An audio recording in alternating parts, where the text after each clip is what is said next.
Assalamualaikum warahmatullahi wabarakatuh. Halo, perkenalkan nama saya Habibah Putri Syafar. Saya dari kelas 3 PKD 1 dengan NIM 96/2020-015.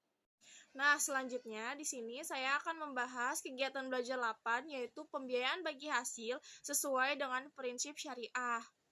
Yang pertama yaitu akad mudharabah. Akad mudharabah adalah jenis akad yang sering ditemukan di berbagai macam jenis produk atau program yang ditawarkan oleh bank syariah. Nah, dilansir dari laman Otoritas Jasa Keuangan atau OJK, salah satu produk yang dijalankan menggunakan prinsip perjanjian mudharabah yaitu pembiayaan. Hal ini berkaitan dengan prinsip bank syariah itu sendiri yang dituntut untuk menyalurkan pembiayaan modal sesuai dengan ketentuan syariat, sehingga perjanjian mudharabah dan akad lain yang tidak bertentangan dengan prinsip syariah Islam yang digunakan.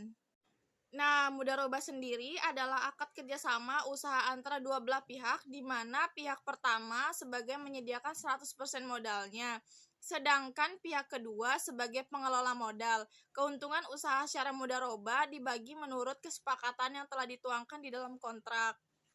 Sedangkan apabila rugi ditanggung oleh pemilik modal, selama kerugian itu bukan akibat kelalaian si pengelola, seandainya kerugian itu diakibat karena kecurangan atau kelalaian si pengelola, maka ia harus bertanggung jawab atas kerugian yang telah terjadi. Selanjutnya ada ketentuan pembiayaan mudharabah yaitu sebagai berikut. Yang pertama, pembiayaan mudharabah adalah pembiayaan yang disalurkan oleh LKS kepada pihak lain untuk suatu usaha yang produktif. Yang kedua, dalam pembiayaan ini LKS sebagai pemilik dana yang membiayai 100% dan kebutuhan suatu proyek atau usaha, sedangkan pengusaha atau nasabah ini bertindak sebagai mudharib atau si pengelola usaha. Yang ketiga, yaitu jangka waktu usaha, tata cara pengembalian dana, dan pembagian keuntungan yang telah ditentukan berdasarkan kesepakatan kedua belah pihak LKS dengan si pengusaha. Yang keempat, yaitu mudharabah boleh melakukan berbagai macam usaha yang telah disepakati bersama dan sesuai dengan prinsip syariah dengan LKS tidak ikut serta dalam manajemen perusahaan atau proyek tetapi mempunyai hak untuk melakukan pembinaan dan pengawasan. Dan yang kelima, jumlah dana pembiayaan harus dinyatakan jelas dalam bentuk tunai dan bukan piutang. Yang keenam yaitu LKS sebagai penyedia dan menanggung semua kerugian akibat dari mudharabah kecuali jika mudharib melakukan kesalahan yang disengaja, lalai, atau menyalahi perjanjian. Yang ketujuh, pada dasarnya prinsip dalam pembiayaan mudharabah itu tidak ada jaminan, namun agar mudharabah tidak melakukan penyimpangan, LKS dapat meminta jaminan dari mudharib atau pihak ketiga. Jaminan ini hanya dapat dicairkan apabila mudharib terbukti melakukan pelanggaran terhadap hal-hal yang telah disepakati bersama dalam akad. Yang ke-8, kriteria pengusaha, prosedur pembiayaan, dan mekanisme pembagian keuntungan diatur di dalam LKS dengan memperhatikan fatwa dari DSN. Yang ke-9, biaya operasional dibebankan kepada mudharib. Yang ke-10, dalam hal penyandang dana, LKS tidak melakukan kewajiban atau melakukan pelanggaran terhadap kesepakatan mudharib berhak mendapat ganti rugi biaya yang telah dikeluarkan. Penerapan akad pembiayaan mudharabah pada bank syariah dapat dilihat dari skema atau langkah-langkah mudharabah sebagai berikut. Yang pertama, ada kontrak antara nasabah dengan perusahaan berupa kontrak pengadaan barang atau pelaksanaan proyek. Yang kedua, ada kontrak antar nasabah pergi ke bank syariah untuk mengajukan pembiayaan dengan memenuhi persyaratan yang diminta oleh bank. Yang ketiga, ada penandatanganan akad mudharabah. Dan yang terakhir, dana yang sudah dikelola oleh nasabah dalam periode tertentu akan mendapatkan keuntungan. Seiring dengan perkembangannya zaman, jenis akad mudharabah dilihat berdasarkan transaksinya. Secara umum ada 3 jenis akad mudharabah yang biasa digunakan. Yang pertama, mudharabah mutlakah.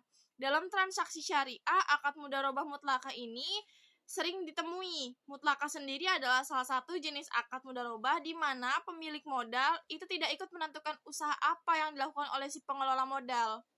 Sifat dana yang diberikan adalah dana bebas, artinya pengelola dana tidak memiliki batasan dalam menentukan usaha dan pelaksanaannya. Lalu, pihak pemilik modal hanya melakukan pengawasan untuk memastikan modal yang telah diberikan itu tetap berjalan dengan lancar, dan mereka akan menerima nisbah atau bagi hasil dari usaha tersebut. Sesuai kesepakatan, akad mudharabah mutlaka akan menjadi bukti yang sah sehingga akan mengatur bagi hasil atau nisbah yang diterima oleh si pemilik modal. Yang kedua yaitu mudharabah muqayyadah. Pada akad ini pemilik modal boleh menentukan jenis usaha apa yang akan dijalankan. Yang ketiga yaitu mudharabah mustarokah. Konsepnya di mana ketika di awal kerjasama akad yang disepakati yaitu akad mudharabah, modal seutuhnya dari pemilik dana. Namun jika dalam berjalannya usaha kemudian si pengelola dana tertarik ikut menanam modal pada usaha tersebut. Kemudian, contoh kasus penerapan mudharabah di perbankan syariah. Pak Ahmad mengajukan permohonan pembiayaan dengan akad mudharabah kepada Bank Syariah XY untuk membangun usaha bengkelnya. Total dana yang dibutuhkan Pak Ahmad adalah sebesar 60 juta. Masa waktu pengembaliannya selama 5 tahun dengan nisbah bagi hasil yang disepakati sebesar 60 dibanding 40. Jika pada bulan kedua Pak Ahmad memperoleh keuntungan dari usaha tersebut sebesar 8 juta, ilustrasikanlah kasus Pak Ahmad ini dalam penerapan bank syariah. Langkah pertama yang harus dilakukan oleh Pak Ahmad adalah mendatangi bank syariah untuk mendapatkan informasi yang lebih lengkap. Jika informasinya sudah lengkap, Pak Ahmad juga sudah memenuhi persyaratan, maka bank akan melakukan penilaian terhadap kelayakan nasabah. Jika dinyatakan layak oleh bank syariah, maka kemudian masuk ke langkah berikutnya yaitu penandatanganan akad dan diteruskan dengan pencairan sesuai dengan kesepakatan dana yang telah diajukan untuk membuka usaha bengkel yang Pak Ahmad ajukan. Dalam kasus ini telah diketahui pokok pinjamannya tadi sebesar 60 juta dengan jangka waktu 5 tahun, yang berarti 60 bulan. Bagi hasilnya 60 dibanding 40, 60%-nya untuk pengelola dana dan 40%-nya untuk bank. Keuntungan bulan kedua yaitu sebesar 8 juta.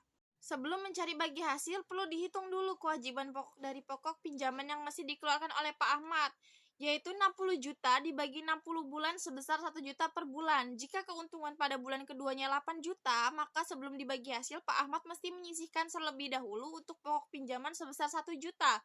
Setelah itu, barulah bagi hasil sesuai dengan kesepakatan nisbah. Adapun bagi hasilnya, yaitu jumlah keuntungan bulan kedua 8 juta dikurang 1 juta sebesar 7 juta.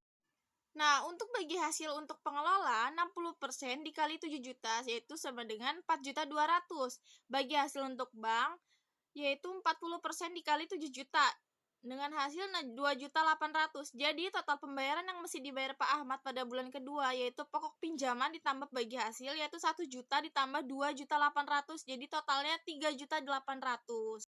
Yang kedua, ada akad musyarakah. Secara etimologis, musyarakah atau syirkah berarti ikhtilat atau pencampuran, yakni bercampurnya suatu harta dengan harta lain sehingga tidak bisa dibedakan antara keduanya.